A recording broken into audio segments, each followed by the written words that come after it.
Hi, I'm Wendy Chadwick. I'm going to demonstrate how to introduce spelling words through a structured literacy lesson, and this is really designed for high school. It could be middle school using maybe the same spelling words, but also you could use any spelling words.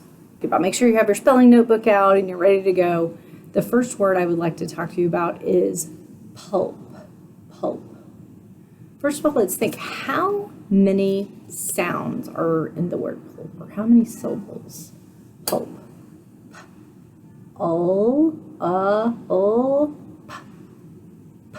P, four sounds.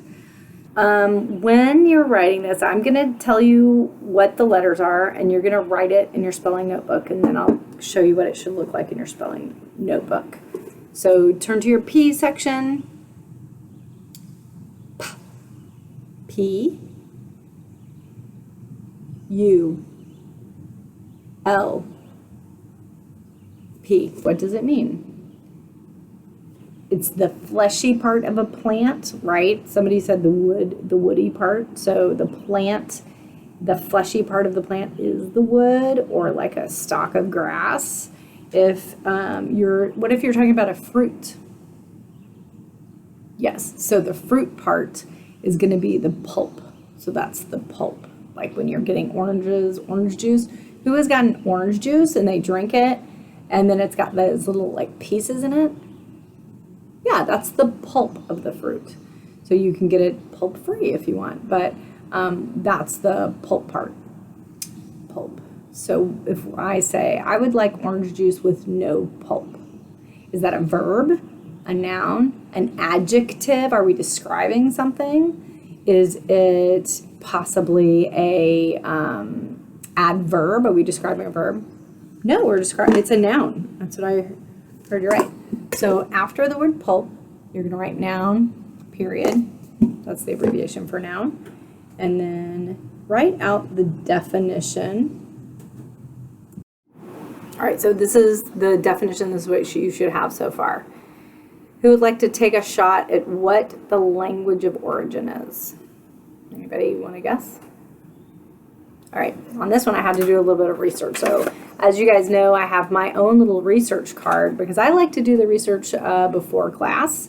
And sometimes I want you to do your own research. But in this case, I looked it up and it's for a Middle English word. The first time it was seen is in the 14th century. And there's a word pelpa, P-E-L-P-A, pelpa, and that's possibly the root of it. And it also, the same word created the word pollen. So pulp, pollen, they both have to do with plants, but so it's Middle English. So on our chart right here, you can also write M-E for Middle English. And then if you really want some good details, 14th century. It's not necessary, but you can write it. All right. Your next word is scalp. Scalp. Sk. O. P. Right. 5 sounds. We hear 5 sounds. How many syllables? Scalp. That's right. 1 syllable. Sk. O. P. Is the sound we hear. And we know the letter A, the first and normal sound of letter A is A. So write this, turn to the S section. We're going to start with an S. S, C, A, L, P. That word again is S, C, A, L, P, scalp. S, C, A, L, P, scalp. Remember, handwriting this is going to stick it in your orthographic memory. Here's what we have so far. What is your scalp? Nice. The part on the top of your head, it's got hair on it. And is it a verb? Ooh, it can be a verb. To scalp someone. Yep, it can be a verb. But what if I'm talking about the fleshy part of your head? Right, that's a noun. And so it's got a different definition for the noun or the verb. So you can write it one below each other if you'd like. So the verb of scalp is cutting off the top part. And yeah, oftentimes it's considered a trophy. And then the noun is top part of head, where your hair is. So scalp, the verb is to cut off and to take it as some type of trophy. And then the noun part is the top part of your head where your hair is. Nice.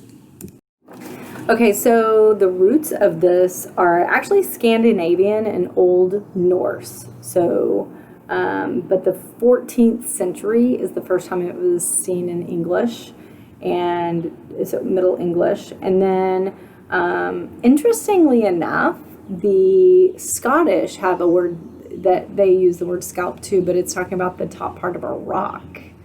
But it's mostly just Scottish derivation. So just a little interesting thing. So we would say Norse or Scandinavian. Oh, there we have it. All right, great. Your next word is actually it's a Latin, and it has Latin and Greek roots, and then it came down also through the French as well. And that word is culpable. Culpable. Culpable. 3 syllables. So each syllable we have to determine their syllable type. So let's sound out the first syllable by itself. Cull. K. Oh. Cull. So it's got 3 sounds. It's got 3 letters. It starts with a consonant. What do you hear in the middle? K. Right, our mouth is more open, so it's a vowel. Right, and that ul at the end is ul, the letter L. So if it's a consonant, vowel, consonant, what type of syllable is that? Closed, right. Cull, pa, p, And remember our thinking sound, the schwa, could pretty much be any vowel because they all make the sound when they're in unaccented syllables. So I'll tell you that spelling in just a minute, but let's think about it. Is that a closed or an open, R controlled? Right, it's going to be open. Culpable, bowl. What are the 2 sounds you hear? B, bowl, bowl. So what do you know about that word? What's going to have to be at the end? Right, a silent final E, because every single syllable has to have a written vowel. Nice. Get your pencil, turn to the C section. C, U, L. P, A, B, L, E. Culpable. The word again is culpable. C, U, L. P, A, B, L, E. Culpable. Nice. Get that stuck in your brain. Here's the word. Now, the meaning you might not know. It means deserving censure or blameworthy. So something is blameworthy. We can talk about what does it mean to blame someone. And if the person is worthy of blame, so you might have some evidence that they are guilty of something, right? So culpable. So if someone is guilty of something, what part of speech is that, do you think? You're usually describing a person. So you're right, it is an adjective. So again, our word is culpable. It's an adjective. It means deserving censure or blameworthy. So I've got Greek, Latin, and French. So when we think about the Greek derivation, it's kulop, K-U-O-L-P, and that's to bend. Then later on, the Latin language changed it slightly, it's culpabilis, and that's worthy of blame. And then the French use it culpable, and so it's pretty much almost the same, except we have an L, and we took out the O, so we changed it a little bit from the French. But again, it's deserving blame or blameworthy. All right, your last spelling word is sculpture. Sculpture. How many syllables are in sculpture? Sculpture. Nice. Sculpture. Sculpt. Sound that out. Sk. Sculpt. Sculpt. Sk. Sculpture. Ch. Sculpture. This one is all a think to spell word. So when we get to the second half, I want you to really listen. It's spelled a little bit differently. So sculpture, yeah, it means to carve or engrave something. We see sculptures, we have them in town, and you might have some at your house. You might have made one for your parents when you were a kid. So when you make something out of clay, you have made a sculpture. So sculpture. Is that a noun, a verb, an adjective? Yeah, it's a noun.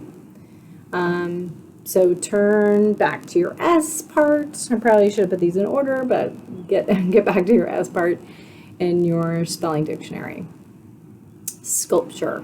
We're going to do the first syllable first. Sculpt. So S-C-U-L-P.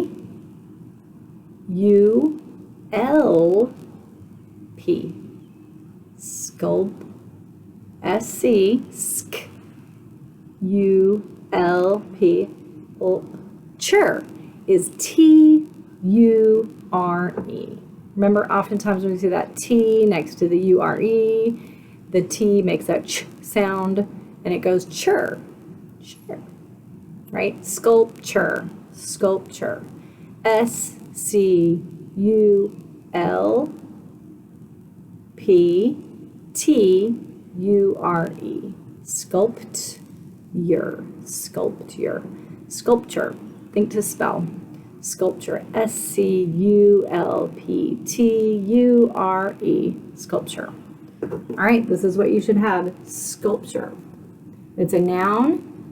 It's a carving, to carve or engrave something. It's a carving on. So when we look at this last part,